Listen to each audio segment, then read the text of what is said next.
네, 굿모닝 YTN 2부 이어갑니다. 폭염과 열대야가 점점 심해지고 있습니다. 강릉은 최저기온이 30도 이상으로 유지되는 초열대야가 이틀 연속 나타났습니다. 6호 태풍 카눈은 다음 주 후반 우리나라 동해로 북상할 것으로 보입니다. 정혜윤 기자의 보도입니다. 폭염의 초열대야까지 가세한 강릉은 그야말로 펄펄 끓는 가마솥입니다. 지난밤 강릉 최저기온은 30.7도. 전날보다 더 높아 이틀 연속 초열대야를 보였습니다. 한낮 폭염 기세도 점점 강해지고 있습니다. 강릉 낮 기온이 이틀째 사람 체온보다 높은 38도 안팎까지 치솟았고 서울도 34도 안팎의 고온을 유지하고 있습니다. 주말과 휴일에는 서울 최저기온이 27도, 최고기온은 36도까지 치솟는 등 찜통더위가 절정에 달할 것으로 보입니다. 전국 대부분 지역에 폭염경보가 발효되어 있는 가운데 계속해서 덥고 습한 성질을 가진 북태평양 고기압의 영향으로 당분간 폭염과 열대야가 지속될 것으로 예상됩니다. 제6호 태풍 카눈이 우리나라에 직접 영향을 줄 가능성도 커지고 있습니다. 기상청은 태풍이 일본 규슈 남쪽 해상에서 갑자기 방향을 북쪽으로 틀 것으로 전망했습니다. 이후 일본 열도를 관통해 동해로 진출할 것으로 보입니다. 이후 진로는 유동적이지만 동해 먼바다를 지나거나 최악의 경우는 동해안에 바짝 붙어 북상한 뒤 북한에 상륙할 가능성도 있습니다. 기상청은 태풍이 우리나라에 크고 작은 영향을 줄 가능성이 커졌다며 철저한 경계를 당부했습니다. YTN 정혜윤입니다.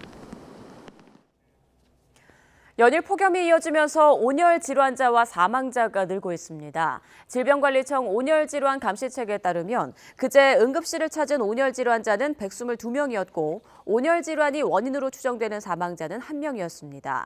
지난 5월 20일부터 그제까지 온열 질환자는 누적 1,520명에 이르고 추정 사망자는 19명으로 집계됐습니다. 지난해 같은 기간과 비교하면 온열 질환자 수는 1.5배 이상, 사망자는 2배 이상 많은 수준입니다. 올여름에도 지구촌 곳곳이 폭염으로 신음하고 있는 가운데 해수면 온도도 역대 최고치를 갈아치운 것으로 나타났습니다. 유럽 중기예보센터 산하 코페르니쿠스 기후변화 서비스가 현지 시간 4일 공개한 데이터에 따르면 지난달 30일 세계 해수면 평균 온도가 섭씨 20.96도로 집계됐다고 AFP 통신이 전했습니다. 이는 직전까지 역대 최고치였던 2016년 3월에 20.95도보다 0.1도가량 높습니다. 온열 환자가 속출하는 등 새만금 세계 스카우트 잼버리 현장을 둘러싼 우려의 목소리가 커지자 결국 정부가 전면에 나서 안전관리와 대회 진행을 책임지겠다고 밝혔습니다. 또 휴가 중인 윤석열 대통령의 지시로 폭염 대응을 위해 예비비 69억 원을 긴급 투입하기로 했습니다. 강희경 기자가 보도합니다. 전북 새만금 세계 스카우트 잼버리 현장에 냉장 탑차와 버스들이 줄지어 들어옵니다. 스카우트 학생들이 시원하게 쉬고 찬 생수를 마시도록 냉방용 대형 버스와 냉장 냉동 탑차를 무제한 공급하라는 윤석열 대통령 지시에 따른 겁니다. 윤 대통령은 온열 환자가 속출하고 있다는 보고를 받은 뒤 휴가지인 저도에서 긴급 지시를 내렸습니다. 또 학생들에게 공급되는 식사의 질과 양을 개선하고 정부 모든 부처가 현장 문제점을 총력을 다해 즉각 해결하라고 당부했습니다. 정부는 곧바로 분주하게 움직였습니다. 한덕수 국무총리는 임시 국무회의를 열고 폭염 대응 물품과 의료물자 마련 등을 위한 69억 원 규모의 예비비 지출안을 의결했습니다. 이어 현장에 내려가 긴급 지시사항이 제대로 이루어지는지 점검했습니다. 지금부터 대한민국 정부가 중앙정부가 전면에 나서서 마지막 한 사람의 참가자가 새만금을 떠날 때까지 안전관리와 원활한 대회 진행을 책임지겠습니다. 사상 처음으로 폭염으로 인한 중앙재난안전대책본부 2단계가 가동된 가운데 이상민 행정안전부 장관은 연이틀 현장을 찾아 총력 대응을 당부했습니다. 폭염으로 중대본 2단계가 가동된 것은 이번이 처음입니다. 지금이 그만큼 위험한 상황이라는 뜻입니다. 전 세계 청소년들이 건강하고 안전하게 잼버리를 즐기고 돌아갈 수 있도록 여당인 국민의힘은 무엇보다 대회가 잘 마무리되는 게 중요하다며 잼버리가 정쟁거리로 변질해선 안 된다고 강조했지만 더불어민주당은 정부의 무능이 여실히 드러났다며 대회기간 축소나 중단을 검토해야 한다고 지적했습니다. YTN 강희경입니다. 세계 스카우트 연맹은 영국의 잼버리 철수 결정과 관련해 성명을 내고 한국 스카우트 연맹에 예정보다 일찍 행사를 종료하고 본국으로 돌아갈 때까지 지원하는 방안을 검토해달라고 요구했습니다. 하지만 주최 측은 상당한 추가 자원을 투입해 폭염으로 인한 문제를 해결할 수 있도록 최선을 다하겠다고 보장하면서 행사를 이어가기로 했다고 전했습니다. 세계 스카우트 연맹은 또 주최 측과 한국 정부의 재정, 인적 자원을 동원해 참가자들의 건강과 안전을 최우선 목표로 삼겠다는 약속을 이행할 것을 계속해서 요구하겠다고 덧붙였습니다. 잼버리에서 철수 의사를 밝힌 영국 스카우트 대표단이 오늘 오전 서울 지역 호텔로 이동할 것으로 알려졌습니다. 잼버리 관계자는 한 언론과의 인터뷰에서 오늘 오전 버스 20대에서 30대 정도로 서울 용산에 있는 호텔로 이동할 것이라며 철수는 사흘에 걸쳐 이루어질 것이라고 말했습니다. 영국은 150여 개국 가운데 가장 많은 4,500여 명이 이번 잼버리에 참여했는데 영국 참가자들은 서울에서 체류하며 문화체험 등을 계속하다가 예정대로 13일에 귀국할 것으로 전해졌습니다. 잼버리에 참가한 미국 스카우트 대표단이 영국에 이어 캠프장에서 조기 철수하기로 했습니다. 루 폴슨 미국 보이스카우트 운영위원장은 오늘 잼버리 학부모들과 국제봉사 팀원들에게 이메일을 보내 극심한 악천 후와 이로 인한 현장 상황으로 잼버리 현장을 일찍 떠나기로 했다고 밝혔습니다. 폴슨 운영위원장은 오늘까지는 정규 프로그램을 진행한 뒤 인근 평택 미군기지 캠프 험프리스로 이동해 오는 11일까지 머무를 것이라고 설명했습니다. 그러면서 조기 철수 결정을 내려 유감스럽지만 스카우트의 건강과 안전이 최우선이라며 현장 수뇌부가 기상과 현장 상황을 면밀히 점검하고 결정했다고 말했습니다. 대전의 한 고등학교에 20대 남성이 들어와 흉기를 휘둘러 교사 한 명이 중태에 빠졌습니다. 피의자는 전에 있던 학교에서 피해 교사의 제자였다고 진술했지만 정확한 범행 동기는 아직 확인되지 않았습니다. 이상곤 기자입니다. 흰옷을 입은 남성이 골목길을 뛰어갑니다. 잠시 뒤 인근 학교에 구급차가 도착하고 도로에는 경찰차들이 돌아다닙니다. 오전 10시쯤 대전 대덕구의 한 고등학교에서 20대 남성이 40대 교사에게 흉기를 휘두르고 달아났습니다. 피해 교사는 병원으로 옮겨져 수술을 받았지만 위독한 상태로 전해졌습니다. 피의자는 범행을 저지르고 달아났다가 자신의 주거지 인근에서 2시간여 만에 붙잡혔습니다. 메고 있던 가방에서는 범행에 사용한 흉기가 발견됐습니다. 피의자는 학교 교무실에 찾아와 해당 교사를 찾았다가 수업 중이라고 안내받자 복도에서 기다리고 있다가 범행을 저지른 것으로 조사됐습니다. 이 과정에서 학교 측의 별다른 제재는 없었던 것으로 알려졌습니다. 경찰은 피의자가 피해 교사와 다른 학교 제자였다고 진술했지만 아직 정확한 범행 동기는 확인되지 않았다고 말했습니다.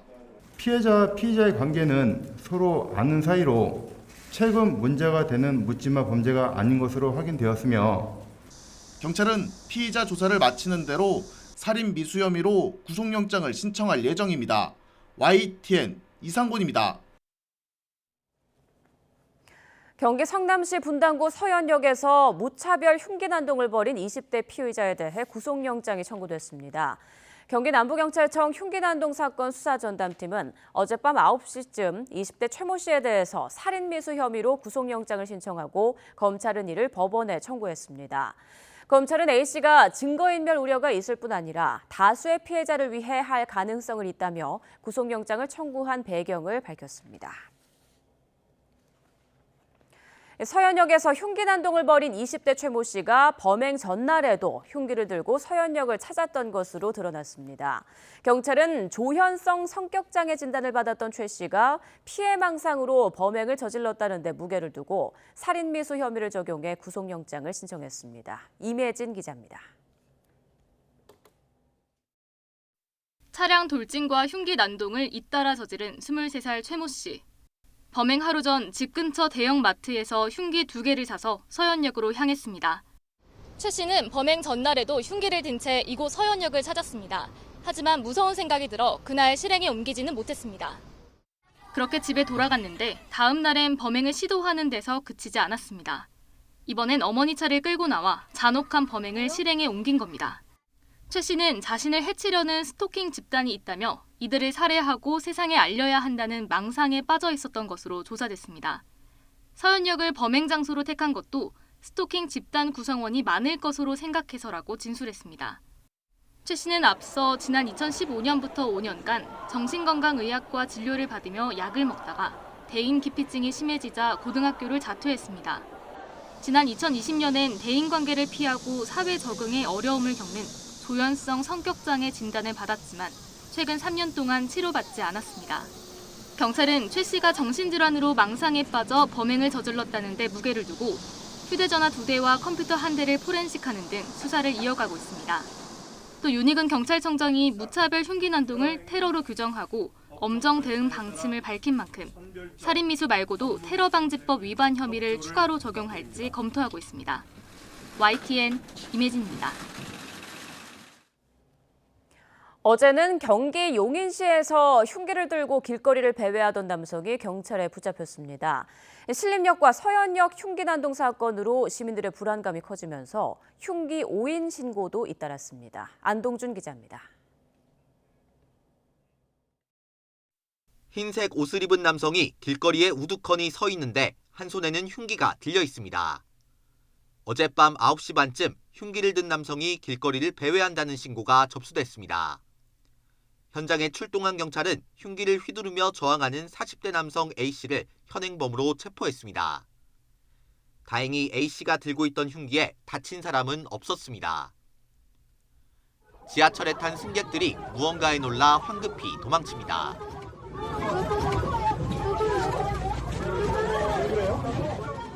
어제 저녁 8시쯤 서울 구로구 개봉역을 지나던 지하철 1호선 열차 안에서 한 남성이 소리를 지르며 뛰어다니는 등 난동을 피운 겁니다. 신고를 받고 출동한 경찰은 세정거장이 지난 역공역에서 30대 남성 B씨를 붙잡았는데 흉기는 발견되지 않았습니다. 지금 사고 때문에 여객들이 놀라서 오인 신고하시는 것 같아요. 급히 대피하던 승객 2명이 각각 허리와 발가락을 다쳤고 열차가 10분 정도 지연되기도 했습니다. 서울 광진구 지하철 2호선 건대입구역 인근에서도 칼을 든 남성이 난동을 피운다는 신고가 접수됐습니다. 경찰이 출동해 행패를 부리는 남성을 제지했는데 흉기는 발견되지 않았습니다. 흉기 난동에 살인을 예고하는 각종 게시글이 계속되자 시민 불안은 커지며 오인 소동으로 이어지고 있습니다. YTN 안동준입니다. 이처럼 흉기 난동 등 강력범죄가 잇따르자 법무부가 가석방 없는 종신형 도입을 추진하겠다는 방침을 밝혔습니다. 사형제가 사실상 폐지된 상황에서 흉악범을 사회에서 영원히 격리하자는 취지인데 찬반 논란이 예상됩니다. 최민기 기자입니다. 신림역 인근 골목에서 모르는 사람을 갑자기 흉기로 공격해 숨지게 한 신림역 흉기 난동 사건.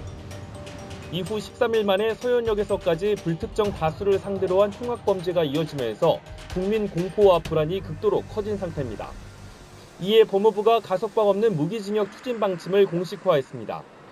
사형제가 폐지되진 않았지만 1997년 이후론 집행되지 않고 있고 무기징역은 20년만 지나면 가석방 심사 대상이 돼 다시 풀려날 우려가 남는 만큼 이를 보완할 형벌을 도입하자는 취지입니다.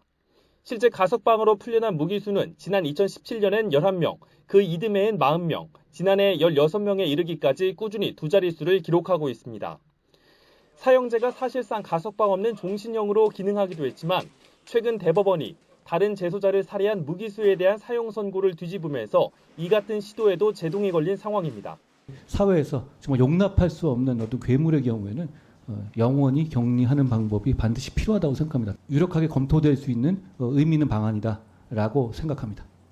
법무부는 헌법재판소의 사형 존폐 판단과 별개로 가석방 없는 무기형을 사형제와 함께 두는 미국 사례 등을 참고해 이른 시일 안에 방안을 마련하겠다는 방침입니다.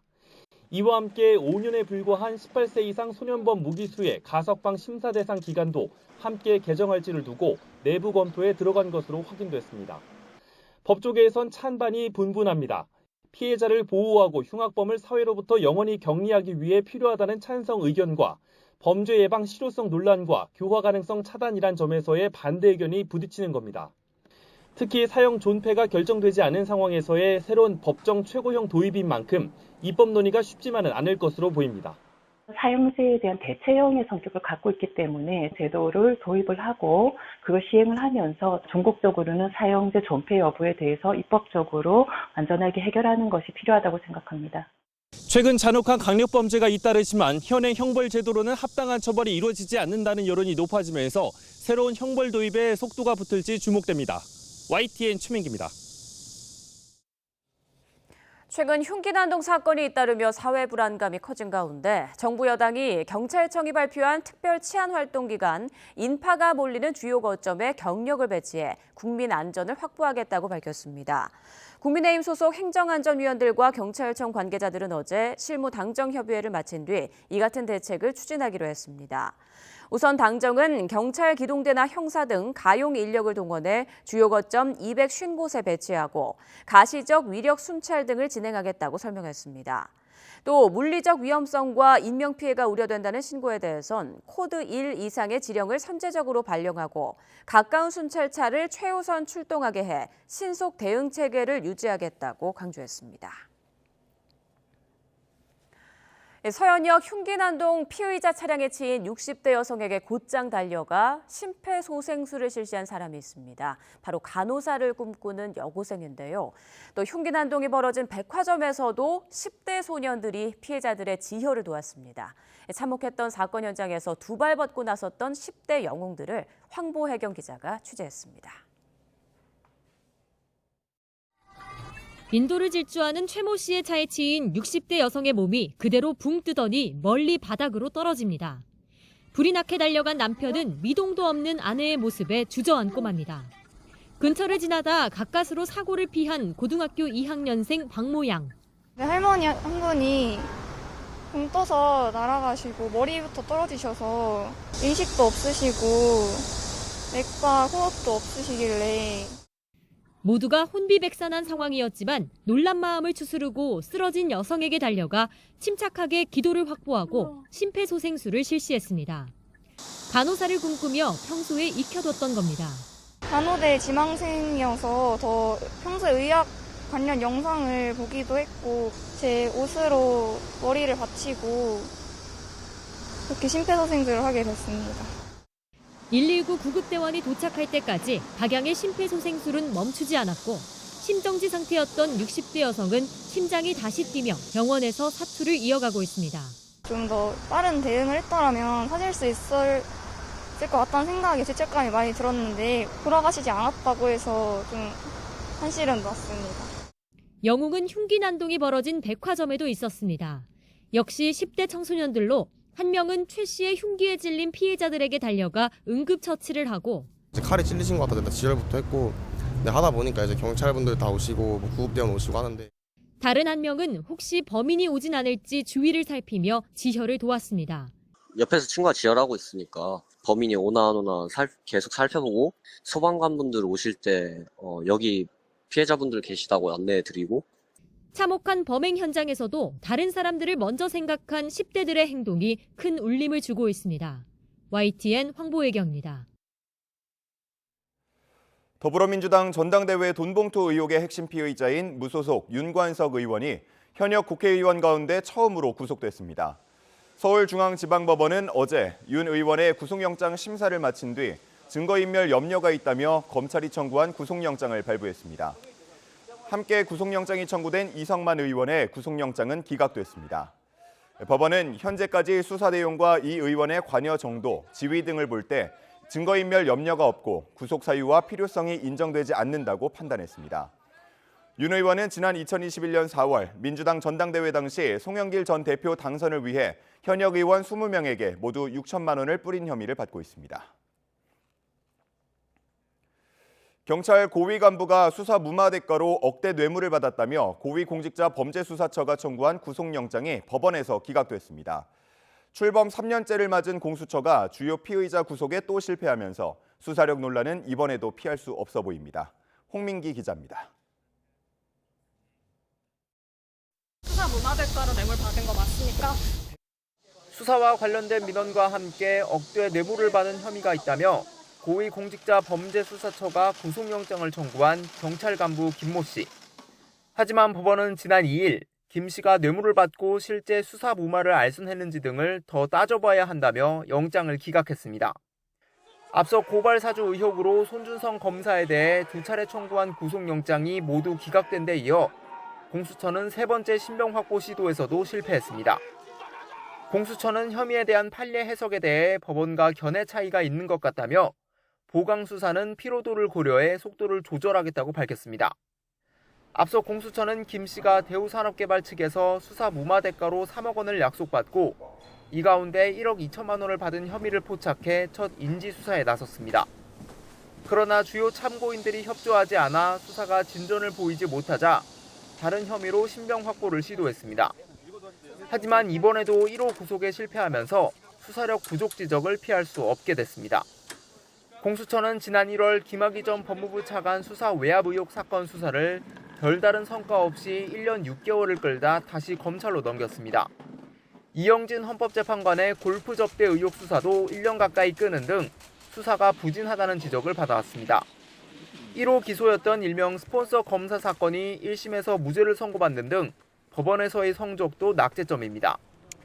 공수처는 그동안 고위공직자가 아닌 사건 관련자는 참고인 수사에 한계가 있다며 제도적 문제를 호소해왔습니다.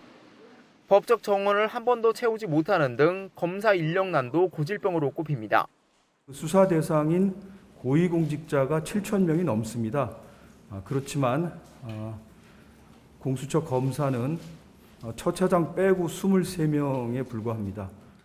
공수처의 수사와 행정 인력을 늘리는 내용을 담은 법안이 발의됐지만 수사 의지를 보이는 게 먼저라는 반대에 부딪혀 국회 문턱을 넘지 못하고 있습니다. 김진욱 공수처장은 지난 1월 기자간담회에서 올해는 크든 작든 성과를 내겠다고 공언했습니다. 김 처장의 임기가 채 반년도 남지 않은 상황에서 일각에서 제기되는 폐지론을 뒤집고 약속을 지킬 수 있을지 주목됩니다. YTN 홍민기입니다. 쌍방울 대북 송금 의혹을 수사 중인 검찰이 김용 전 민주연구원 부원장에 이어 정진상 전 더불어민주당 정무조정실장을 참고인으로 조사했습니다. 이재명 민주당 대표의 최측근들이 잇따라 조사를 받으면서 대북 송금 의혹 수사도 이 대표 소환만 남았다는 관측이 나옵니다. 우종훈 기자의 보도입니다. 정진상 전 더불어민주당 정무조정실장이 쌍방울 대북 송금 관련 참고인 조사를 받기 위해 검찰에 출석했습니다. 정 전 실장은 쌍방울이 이재명 당시 경기도지사의 방북 비용을 대신 냈다는 의혹이 불거진 지난 2019년 경기도 정책실장이었습니다. 검찰은 이화영 전 경기도 평화부지사가 정 전 실장이 도지사 방북을 서둘러 추진해달라고 했다라는 진술이 사실인지 집중 조사한 것으로 알려졌습니다. 정 전 실장 측은 검찰 조사에 앞서 취재진에게 별도 입장을 밝히지 않았습니다. 김용 전 민주연구원 부원장에 이어 이재명 민주당 대표의 최측근 2명이 잇따라 조사를 받으면서 이 대표 소환만 남았다는 전망이 나옵니다. 아주 명확하게 그 부분은 제가 맞습니다. 제가 여러 사람 있는 자리에서 단 한 차례 식사한 게 전부고 그 이상도 이하도 아니고. 검찰은 서울중앙지검에서 수사 중인 백현동 개발비리 의혹과 마찬가지로 쌍방울 대북 송금 의혹 역시 정점에 이 대표가 있다고 보고 있습니다. 이 대표 조사 필요성을 먼저 공식화한 서울중앙지검이 이달 중 소환 조사에 나서면 이어 수원지검도 일정을 조율할 가능성이 높습니다. 이어 검찰이 이 대표 신병 확보에 나설 경우 대북 송금 의혹 사건을 중앙지검이 넘겨받아 함께 구속영장을 청구하는 방안도 검토하는 것으로 알려졌습니다. 이에 따라 최근 이 대표에게 대북 송금과 관련한 보고를 했다고 한 진술을 번복한 것으로 알려진 이 전 부지사의 오는 8일 공판에 관심이 쏠립니다. 방북 비용과 관련해 옥중 편지에서 사전 보고는 없었다고 밝힌 이 전 부지사는 사후 보고에 대해선 별도 입장을 내지 않았습니다. YTN 우종훈입니다. 국민 눈높이에 맞는 혁신을 하겠다던 더불어민주당 혁신위가 국민 정서에 맞지 않는 각종 설화로 오히려 혁신 대상이 됐다는 비판이 쏟아지고 있습니다. 당내 개파를 불문하고 조기 해체설까지 흘러나오는데 당 지도부에서는 출구 전략을 고심하는 분위기가 역력합니다. 안윤학 기자의 보도입니다. 민주당 혁신위의 가장 큰 문제는 이딴 실언으로 혁신 추동력이 현저히 떨어졌다는 데 있습니다. 어르신들의 마음을 상하게 한 점에 대해서는 더욱 정중히 사과드립니다. 앞으로 이러한 상황을 일으키지 않도록 더욱 신중하게 발언할 것이며 수명에 비례한 투표권이 합리적이라는 노인 폄하 발언으로 정점을 찍기 전에도 이미 제살 깎는 구설수가 잇따랐습니다. 이낙연 전 대표를 겨냥해 자기 계파를 살리려고 하는 건 부적절하다는 언론 인터뷰부터 초선 의원들을 코로나 학력 저하 학생에 빗댄 발언까지 연이어 논란의 중심에 섰습니다. 철없는 사람들이 그따위지 자꾸 해봐야 뭐예요, 그거. 철이나 좀 들라고 그래요, 우선. 철도 없는 사람이 뭔 놈의 설문을 돌리고 계속 더 하려고 그래. 또 다른 문제는 정작 당을 향해 반성과 쇄신을 주문해놓고선 자신들 실어낸 시간을 끌며 뒷북 사과를 했다는 점입니다. 딱딱 보면은 그때그때 해결을 해 나가야지 이렇게 나가다가 지금 모든 게 그걸로 넘어가 버리잖아요. 불체포 특권 포기와 체포동의안 기명 표결 등 당내 공감대를 얻지 못한 채 불쑥 꺼내는 제안도 비판을 받고 있습니다. 공기반장을 하라 그랬더니 완장 혁신을 한다 이런 비판을 스스로 지금 자초하고 있는 꼴인데요. 특히 3선 이상 의원의 불이익을 주는 공천안이 논의된 것으로 알려지면서 개파를 불문한 불만의 목소리가 터져나오고 있습니다. 지역구 정치를 잘해서 지역민들의 선택을 받는 걸 어떤 기준으로 불이익을 주겠다는 건지 의원들이 납득할 수 있겠느냐는 겁니다. 혁신위에 쏟아지는 비판에 위원장 사퇴설, 조기 해체설 등 이젠 출구 전략을 고민하라며 당 지도부에 화살을 돌리는 분위기마저 감지됩니다. 사법 리스크에 이은 혁신이 리스크라는 부정적인 평가가 민주당으로선 뼈아픈 대목입니다. YTN 안윤학입니다. 노인 비하 발언으로 논란을 겪은 더불어민주당 김은경 혁신위원회 활동이 애초 다음 달 초까지 예정된 기한을 당겨 이달 말쯤 조기 종료됩니다. 민주당 혁신위는 다음 주 초부터 2주가량에 걸쳐 몇 차례 혁신안을 발표한 뒤 활동을 종료하는 계획을 논의하는 것으로 전해집니다. 더불어민주당 이재명 대표가 김은경 혁신위원장의 노인 폄하 발언 논란과 관련해 대한노인회를 방문할 의사를 밝힌 것으로 파악됐습니다. 김호일 대한노인회장은 어제 YTN과의 통화에서 이 대표가 찾아와 사과할 것을 민주당 관계자에 요구했고 이 대표 측근이 휴가가 끝나는 대로 방문하겠다는 의사를 전했다고 밝혔습니다. 김호일 대한노인회장이 노인 폄하 논란 발언을 사과하기 위해 방문한 더불어민주당 김은경 혁신위원장 앞에서 사진을 때린 것을 두고 민주당 내에서 모욕적 행위라는 비판이 나왔습니다. 혁신위원인 이해식 의원은 어제 SNS 글에서 너무나도 모욕적인 행위이며 어떤 이유로도 용납될 수 없는 명백한 폭력이라며 여성들은 참기 어려운 치욕과 분노를 느꼈을 법하다고 적었습니다. 이어 김 위원장이 간접적인 폭력을 당할 만큼 잘못한 것이냐며 사과하러 간 사람을 무자비하게 대하는 게 후대들의 모범을 보여야 할 어르신의 올바른 처신이냐고 지적했습니다. 유승민 전 의원과 이준석 전 대표 등 이른바 반윤석열계로 분류되는 국민의힘 원외 비주류 인사들이 목소리를 키우고 있습니다. 윤석열 정부 성패를 가를 내년 총선 승리를 위해서는 이들을 끌어안아야 한다는 주장이 나오고 있지만 갈등의 골은 여전히 깊습니다. 조성호 기자의 보도입니다. 유승민 전 의원은 최근 들어 윤석열 대통령을 겨냥한 비판 수위를 높이고 있습니다. 이동관 방송통신위원장 후보자 지명을 비판한 게 대표적입니다. 윤석열 대통령께서 이동관이라는 그런 그분을 굳이 방통위원장 임명하려는 거는 공영방송, 특히 방송 전반을 저는 장악하기 위한 거라고 봅니다. 이준석 전 대표는 동영상 채널을 열고 정치 현안에 목소리를 내기 시작했습니다. 이른바 비윤계 대표주자들이 내년 총선 준비에 시동을 거는 걸로 읽힙니다. 당내에선 중도층과 청년 유권자들을 잡기 위해 이들을 끌어안아야 한다는 주장도 잇따릅니다. 당원권 정지 징계를 받은 홍준표 대구시장이 자신은 총선까지 쳐냈지만 이준석도 유승민도 안고 가라며 불씨를 댕겼습니다. 논란이 되자 홍 시장은 메시지를 삭제했지만 안철수 의원은 원팀이 돼야 선거에서 이긴다며 호응했습니다. 내부에서 분란이 일어나고 공천 파동이 일어나고 당대표가 다른 곳으로 그냥 가버린다든지 뭐 이런 모습들 때문에 국민들이 실망하는 거 아니겠어요? 그러나 당 지도부와 갈등을 빚거나 거리가 멀어진 일부 인사들을 중심으로 포용론을 강조하고 있는 데다 유 전 의원과 이 전 대표에 대한 친윤계 불만은 갈수록 커지고 있습니다. 유 전 의원을 향해서는 내부 총질에만 목매는 분탕 정치인, 나이든 이준석이라는 원색적인 비난까지 나왔고 이 전 대표 행보에도 불편한 심기를 감추지 않고 있습니다. 정책 대안에 초점을 맞춘 것인지 아니면 그동안 해왔던 이른바 윤석열 정부에 대한 계속되는 비토의 연장성산에 있는 것인지 좀 봐야 될 필요가 있을 것 같고 유 전 의원은 무소속 출마나 신당 창당 가능성을 부인하지 않고 있습니다. 워낙 찍혀가지고 저한테 공천 주겠습니까? 저는 공천을 구걸할 생각도 전혀 없고요. 제가 모든 가능성 열어놓고 고민을 하고 있다는 말씀. 이런 가운데 국민의힘은 오는 10월 중순부터 한 달여에 걸쳐 정기 당무감사를 실시하기로 했습니다. 당선 가능성에 초점을 두고 지역 조직을 본격적으로 점검하려는 겁니다. 공천 경쟁이 본격화하면 개파 간 신경전은 더 날카로워질 수밖에 없습니다. 낙천이 곧 보수진영 분열로 이어질 수도 있다는 점에서 친윤 지도부가 껄끄러운 변방 인사들과 함께 선거에 나설지 갈수록 관심이 커질 전망입니다. YTN 조성호입니다.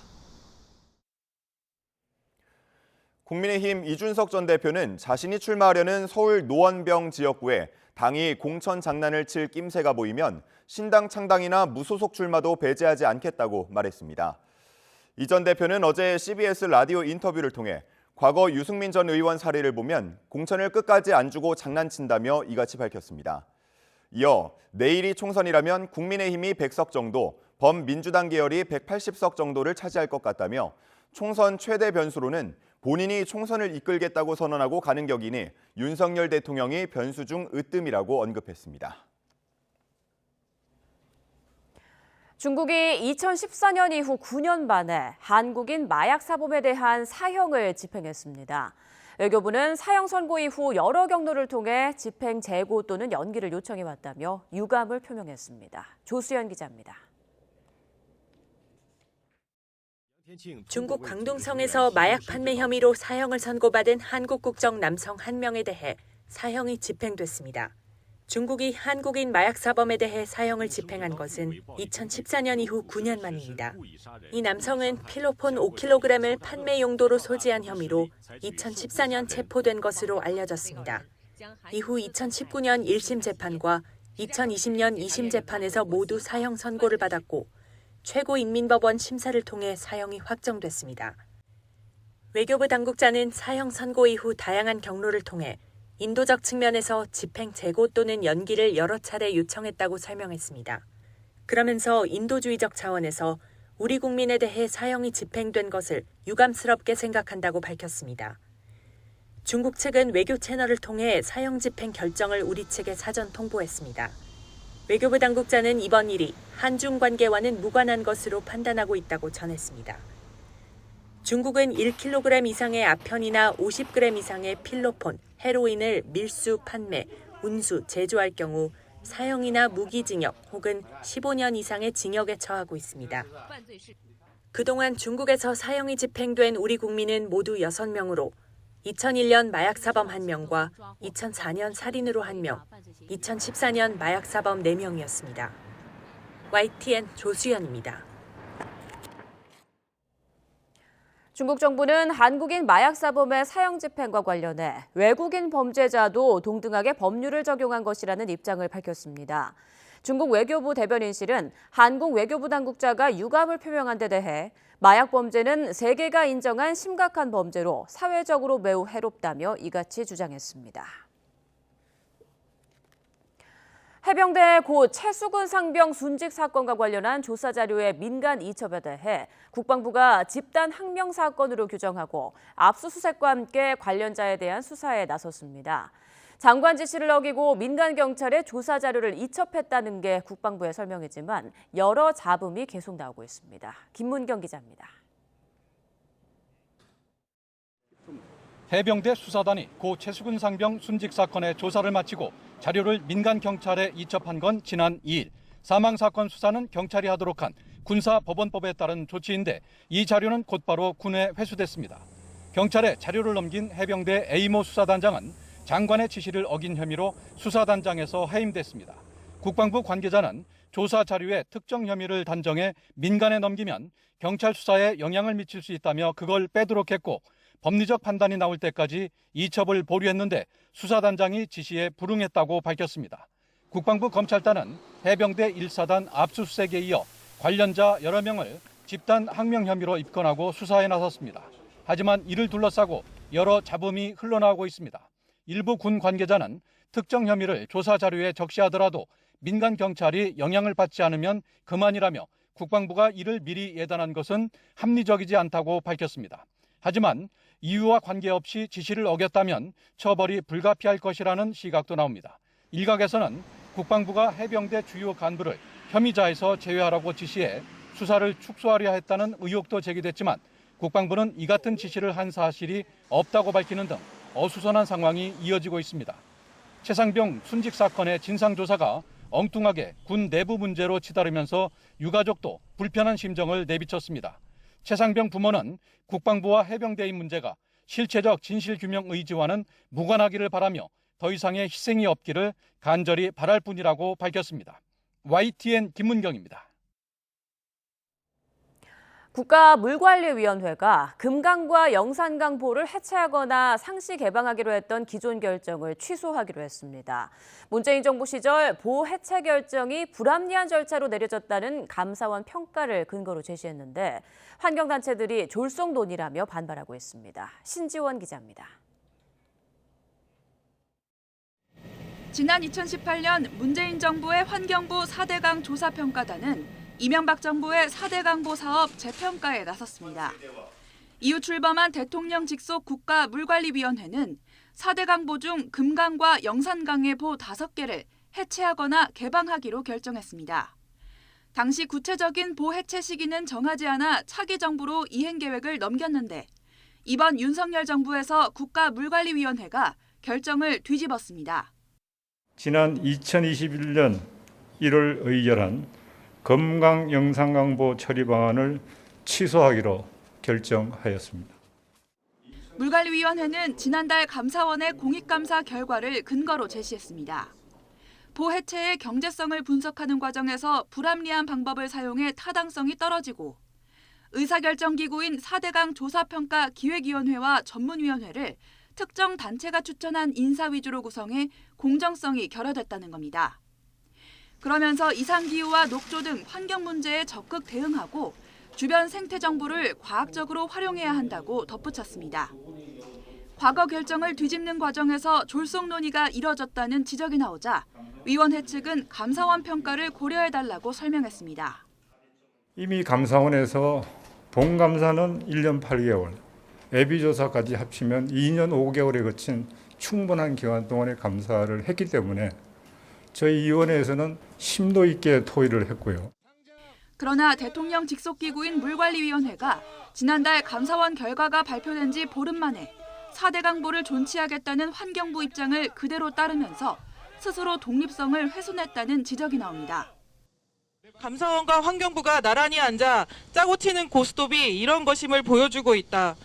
마땅히 보호 처리 방안 근거를 추가 제출하고 논의의 정당성을 입증해야 했지만 그들은 아무것도 하지 않았다. 환경부는 국가물관리위원회의 발표 직후 입장문을 내고 금강과 영산강보를 모두 존치하겠다며 구체적인 활용 방안을 마련하겠다고 밝혔습니다. YTN 신지원입니다. 우크라이나와 러시아 간 전쟁이 격화하는 가운데 러시아가 우크라이나의 곡물 반출을 아예 봉쇄하려는 시도를 감행하면서 국제 식량 위기가 고조되고 있습니다. 이런 가운데 푸틴 러시아 대통령이 곡물 협정에 복귀할지도 관심입니다. 최영주 기자가 전해드립니다. 강 건너 시뻘건 불길이 솟아오릅니다. 우크라이나 오데사 지역 이즈마일 항구의 곡물 저장고입니다.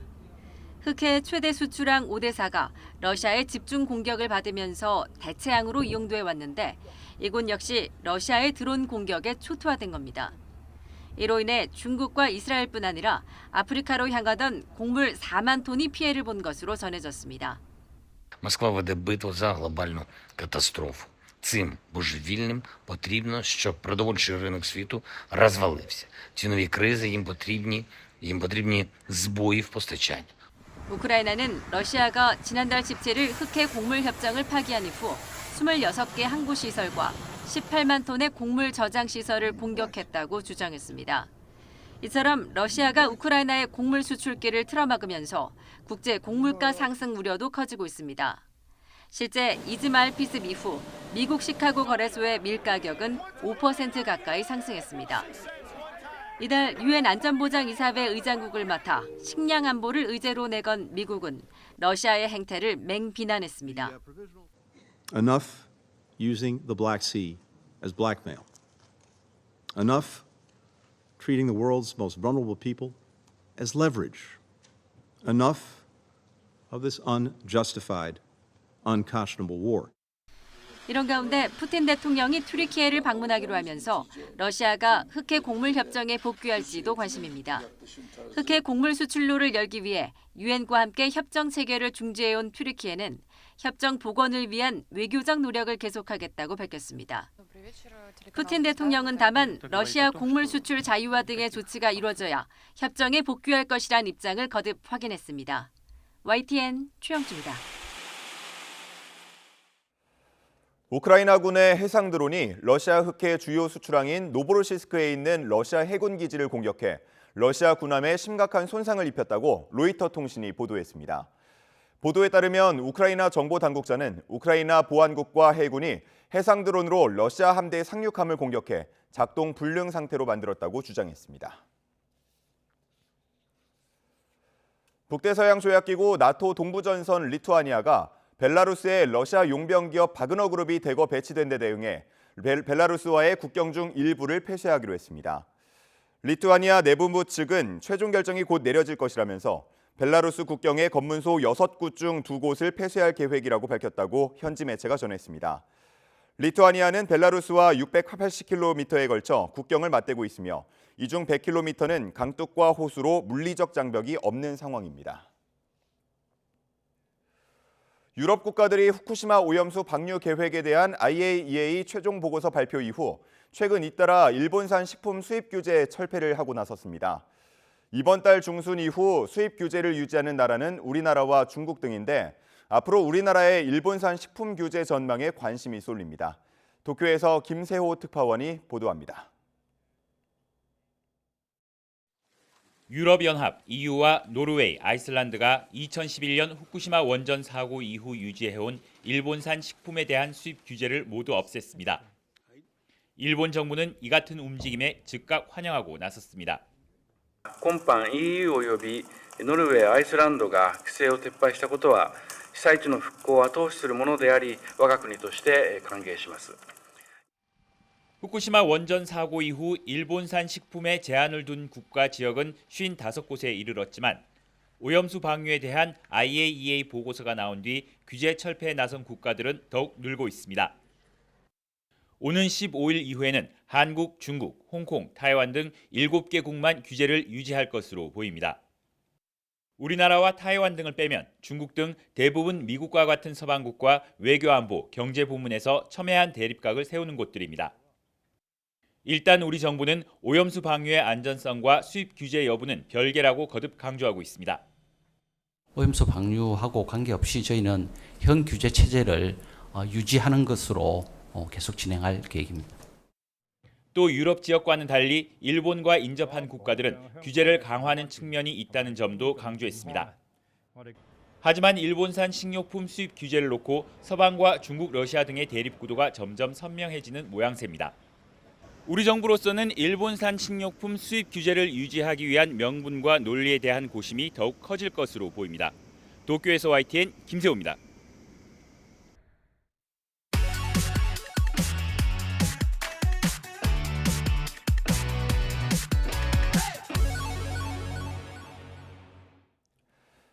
새로운 농업 기술이나 건강한 먹거리를 전해드리는 신농업 비즈니스 시간입니다.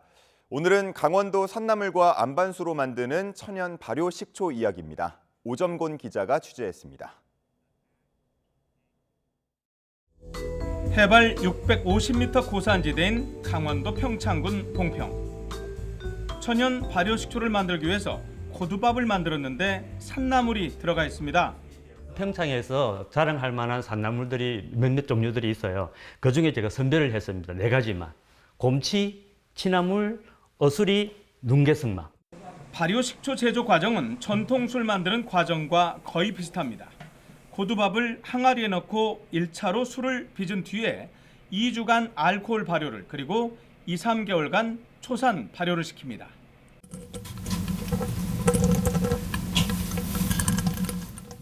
이후에 짧게는 5년, 길게는 7년 동안 숙성 과정을 거치면 천연 발효 식초가 탄생합니다. 네, 발효와 숙성 과정은 바로 이 전통 항아리 속에서 이루어지는데요. 이 항아리는 유약을 거의 바르지 않은 이른바 숨쉬는 항아리라고 합니다. 산나물뿐만 아니라 아로니아와 오미자 등을 넣어서 각기 다른 10가지 맛의 천연 발효 식초를 만들고 있습니다. 저희는 이제 뭐 현미라든가 산나물이라든가 이제 열매를 직접 그걸로 가지고 발효를 시키기 때문에 열매라든가 그 재료에 있는 영양소가 그대로 다 넘어와 있습니다. 식초에, 발효 식초에. 네네. 식초를 만들 때 사용하는 물은 강원도 평창에서 나오는 해발 700m 안반수만 사용합니다. 저희 농진원은 농촌진흥청에서 개발된 우수한 연구 성과를 필요로 하는 농산업체를 적극 지원하여 농산업 발전과 지역 농특산물 소비 확대에 기여하고 있습니다. 초산이 많아서 약방의 감초처럼 음식 조리에 많이 사용되는 식초. 하지만 오랜 발효와 숙성 과정을 거쳐야만 하는 천연 발효 식초는 단순한 조미료 역할을 넘어서 건강 보조식품으로 인식되고 있습니다. YTN 오정곤입니다.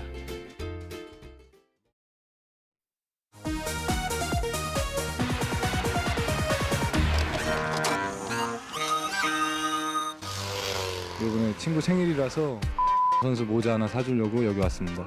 손님이 지나가시면서 를 따로 이렇게 보여달라고 하시는 분들이 많아요.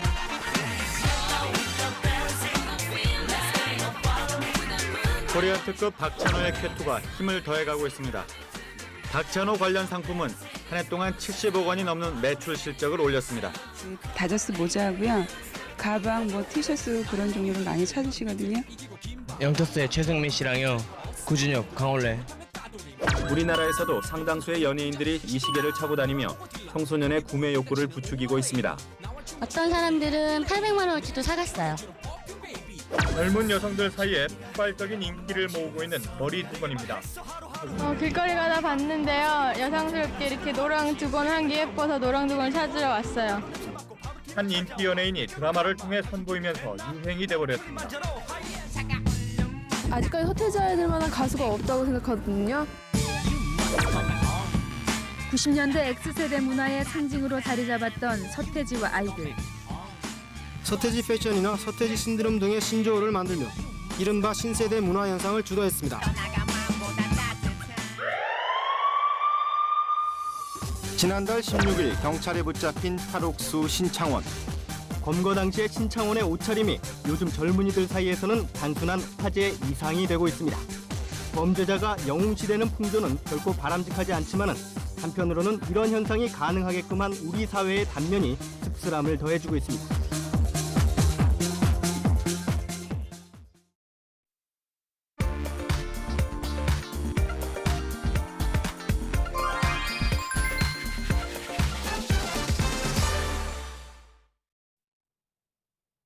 이번 주말 고속도로는 피서 차량으로 상당히 혼잡하겠습니다. 통계상 지난 4주치보다 나들이 차가 더 많을 텐데요. 낮 12시 무렵 도로 위로 최대 정체가 이어지겠습니다. 시원한 물속으로 풍덩 뛰어들고 싶은 날씨입니다. 실제로 물놀이나 서핑을 하러 바닷가로 떠나는 분들이 많은데요. 이번 주말엔 특히 영동선과 서울 양양선 위로 이용객이 많겠습니다. 서울 양양선의 자세한 정체 구간 보니까 경기권에선 설악 진입이 유독 어렵겠습니다. 선동부터 설악까지 막혔다가 다시금 춘천 위주로도 속도 내기 버겁겠습니다. 이미 지금 서울 양양선 위로는 정체가 상당히 깁니다. 양양 쪽으로 고속도로 진입하자마자 막히는데요. 강일부터 시작된 정체는 서종까지 이어지고 해당 정체 구간에선 40분 정도의 시간이 필요하겠습니다. 50번 영동선은 용인시 주변 역시나 붐빕니다. 강릉 쪽으로 이 부분 부분적인 정체인데 양지터널까지 답답하겠고요. 52번 서해안 광주-원주선 역시 초입 구간 정체 시작되면서 원주 쪽 초월터널 부근이 혼잡합니다. 이에 반해 1번 경부선은 정체가 아예 없습니다. 보고 계신 안성 일대 포함해 경기권에선 무난한 흐름 이어가고요. 충청권 진입 역시 수월합니다. 하지만 낮 12시 무렵 되면 청주나 목천 부근 지나기 어려워지겠고 15번 서해안선 역시 지금은 수월하겠지만 당진분기점 진입 점점 어려워지겠습니다. 전좌석 안전띠 착용 잘해주시고요. 고속도로 교통방송이었습니다.